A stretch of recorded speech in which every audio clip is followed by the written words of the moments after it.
You bought it to be healthier, and in some ways it worked. You move more, you sleep more consistently, you know things about your body you didn't know before. But somewhere between the first week and now, something shifted. You started waking up and checking your sleep score before you'd noticed how you actually felt. You cut a walk short because you'd already hit your steps. You went to bed anxious about your recovery percentage instead of just tired.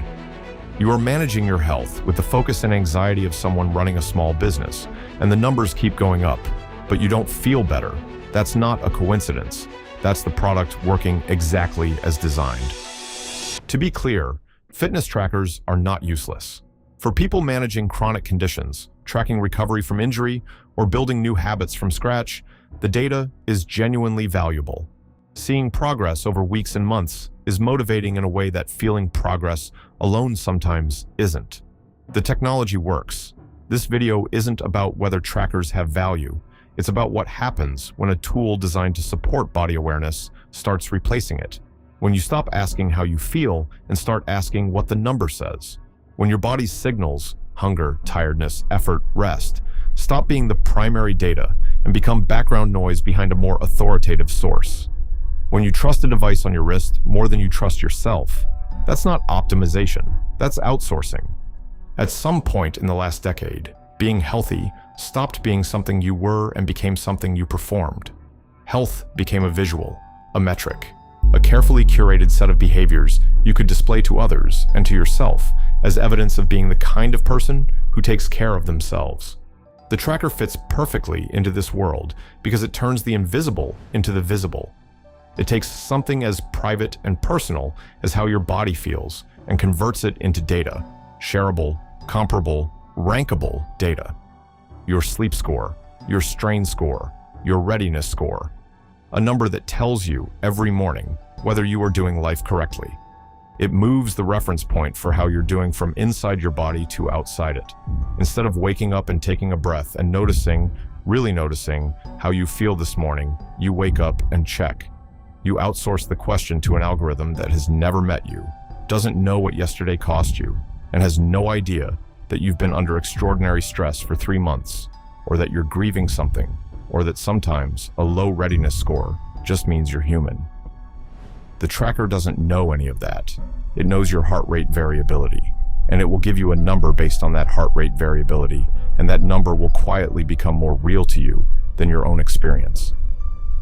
This is how optimization culture works.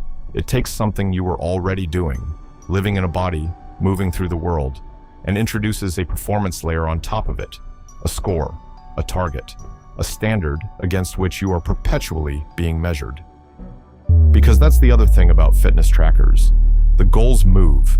You hit 10,000 steps, and the app congratulates you, and then tomorrow 10,000 steps is just normal, and you need 11,000 to feel the same satisfaction. You get a perfect sleep score once, and now anything less feels like failure.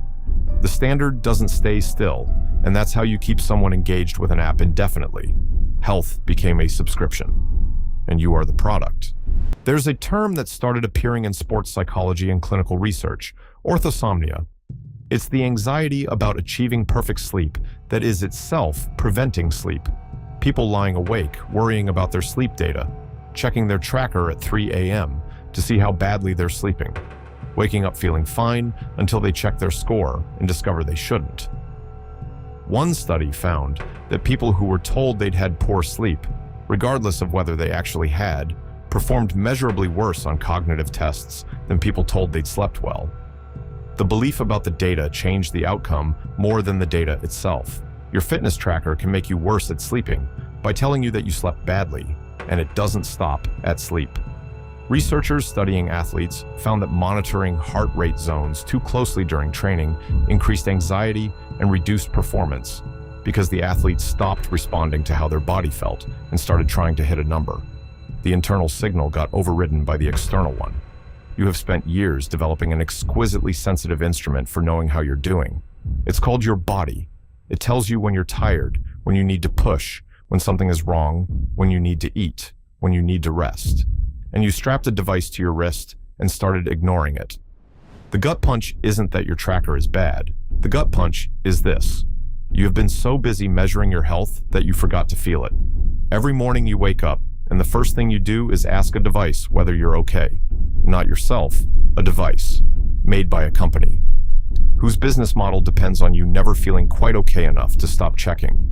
You used to know when you were tired. You used to know when you needed to move. You used to know when you'd done enough. You knew because your body told you, and you understood its language fluently because you'd been speaking it your whole life. That literacy didn't disappear. You just stopped practicing it. The tracker didn't make you healthier. It made you better at having health as a hobby.